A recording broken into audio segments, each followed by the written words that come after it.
Alright, everyone. As you guys know, if you even saw my night Raw, and you've probably seen my videos by now. First off, if I get distracted, I'm watching Tough Enough, which looks pretty good actually right now. Even though they have Miss USA. Why the hell is Miss USA on freaking Tough Enough? Okie dokie.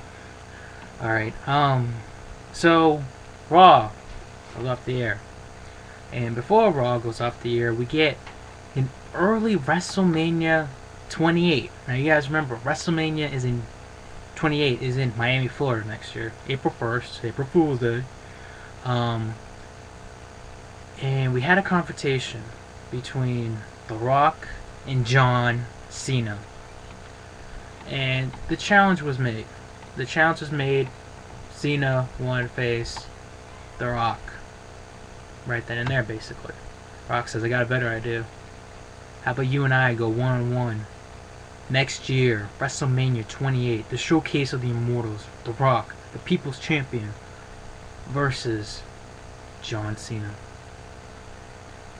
And let me tell you something. I like this. And I know people aren't going to like this. But, to be perfectly honest with you, this is good. Because this gives time, even more time, to build up a feud. And, I've heard other people say it, and I agree with them, where they say The Rock's not going to be there every single week. And, he's probably not, let's face it, guys. He's not going to be there every single week. Let's face it, he's not. He has what was that movie? Fast and the Furious 5 coming out, He's probably going to do another movie in between there, and possibly another movie, and so on and so forth. And this gives Cena time to do whatever he wants. If he wants to turn heel, and I know this might sound cheesy, but for some odd reason, when the moment that the challenge was made between The Rock and John Cena reminded me of before WrestleMania 18 between The Rock and Hulk Hogan. And I think the main reason why was because Hulk Hogan, as we all know, before he killed TNA brother, he was the icon, the huge superstar in, the 80s, and, so on. The Rock was a big part of late 90s, early 2000 of professional wrestling. And of course with John Cena, the mid 2000 to now. So we're seeing some generation, guys facing each other. Very popular guys. We're finally seeing the dream match between John Cena and The Rock. Now, again, with this match, it's big, and I know some people are disappointed. Oh, let's have him now. Let's have him face right now. Come on. I mean, The Rock gave the rock bottom to John Cena at WrestleMania, and then last week John Cena hit the attitude adjustment on The Rock. Why can't they have a match now? What the heck? Come on, man. Come on, man. But WWE, I don't think they want to rush it. I know it's kind of disappointing. Like, oh, we gotta wait another year. But at the same time, imagine, because now we get the more hype to it, we get, the more energy to it. So it's gonna make an interesting, match, you guys, and I'm excited for it. I don't know about you guys, but I'm definitely excited to see The Rock and John Cena. Of course, before Raw went off the air, they kind of destroyed the core. The Rock and Cena. Cena hits the attitude adjustment on Heath Slater. Hit the 5 knuckle shuffle. I think was on Heath Slater as well. Could be wrong. And then Rock hits the rock bottom, the people's elbow to Wade Barrett, Intercontinental Champion Wade Barrett.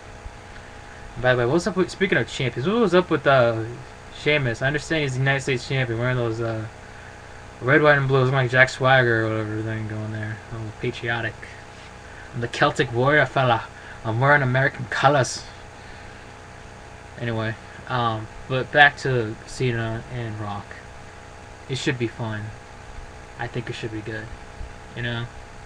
Um, we'll see what happens, you guys. We'll see what happens. So yeah, that's my thoughts on that. Now, other stuff that would happen. On Monday Night Raw, I want to get to. We had a debut of Cara, who I swear to God is shorter than Rey Mysterio himself. And I thought in the back of my mind when, I was hearing that he was going to debut soon, that is WWE putting him in this company the only reason because, he's a I believe he's a lucha libre wrestler. And the fact that we all know Rey Mysterio is a lucha libre wrestler, and Rey Mysterio's days are outnumbered by, in a few years. He wants to retire. And so we got a young guy wrestling lucha libre. Is he going to be the next Rey Mysterio? I have no idea. I'm sure people have already compared him to Rey Mysterio. It's a thought. But yeah, I thought his debut was okay. I'm not going to say it was beautiful. I'm not going to say it was horrible. I'm just going to say it was okay. It did what it needed to do. Sheamus all excited after beating Daniel Bryan. Sin Cara comes out, attacks Sheamus, hits a diving crossbody off the turnbuckle, and walks out there. Which basically is leading to, hopefully, Sin Cara versus Sheamus for the United States Championship. Which, from what I hear, Sin Cara is not a bad wrestler. So, that should be a good feud if it does happen. So, yeah. What else do we have? Then Triple H's promo. I want to get to this is the last thing I'm talking about. Triple H's promo. Try to cut my video short, but Triple H's promo. He comes back saying that he's battered and bruised and that he's never felt that way. That battered and bruised after a match. And I thought to myself, like, really? After all those Hell in a Cell matches you've had and Elimination Chamber matches and that Iron Man matches, you haven't felt like bruised until now? But and he talked about how he never has hit someone so hard and pound somebody so hard. I know it's starting to sound homo. And basically beat somebody up that bad and yet still lose. And that people are saying, oh, yeah, you tapped out, Triple H, but you know what, you're still standing while the Undertaker couldn't even leave the ring on his own. He had to be leaving a cart. And he said that the Undertaker's going to be coming back, and that when he comes back, he'll be ready.